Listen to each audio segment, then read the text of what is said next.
साथियों नमस्कार, आदाब, सत श्री अकाल। मैं एडवोकेट राम बहादुर आज फिर रूबरू हूं आपसे क्षेत्र की समस्याओं को लेकर, बीएलओ की समस्याओं को लेकर। आप ये वीडियो लास्ट तक देखें और सोचें और समझें मैंने गलत कहा है या सही कहा है। देखिए, पिछले लंबे समय से मैं क्षेत्र में घूम रहा हूं और जब एसआईआर चल रहा था फिर भी मैंने बूथ बूथ जाके बीएलओ से घर घर जाके उनकी बात करी थी। अब वोट संशोधन के लिए फॉर्म 8 आ गया है और नए वोटों के लिए फॉर्म 6 आ गया है। इस पे भी मैं लगातार क्षेत्र में जा रहा हूं। जैसे मैं आज क्षेत्र में गया था, कई गांव हैं,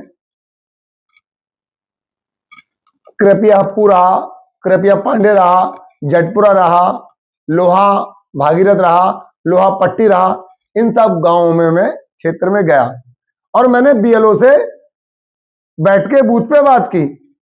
तो बीएलओ ने मुझे बताया कि सर इनमें बहुत सारी समस्याएं आ रही हैं।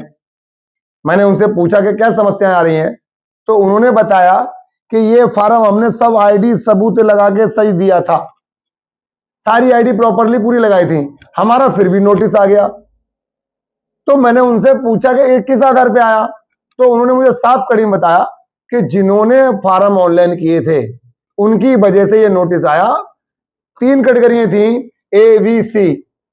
तो जिसका फॉर्म ए में पड़ गया उसका नोटिस नहीं आना था, लेकिन जिसका फॉर्म सी में पड़ गया उसका नोटिस आना था।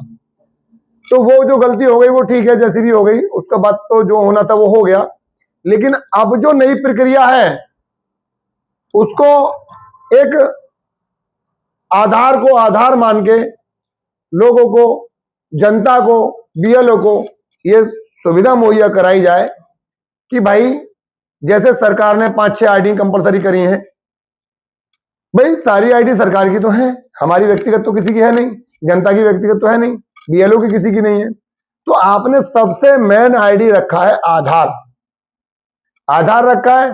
दूसरा आपने रिकॉर्ड रखा है जो पुरानी लिस्ट, वोटर लिस्ट में नाम होना चाहिए। तो जनता के पास पुरानी वोटर लिस्ट में नाम है, वो आप उसको आधार मान लें।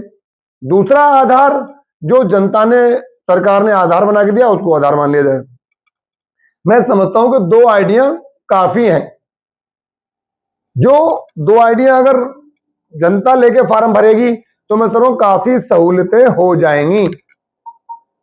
तो मेरा कहना यही है सरकार से, प्रशासन से, शासन से, कि एक तो जो बीएलओ हैं बेचारे, उनको परिपूर्ण ट्रेनिंग नहीं की गई है।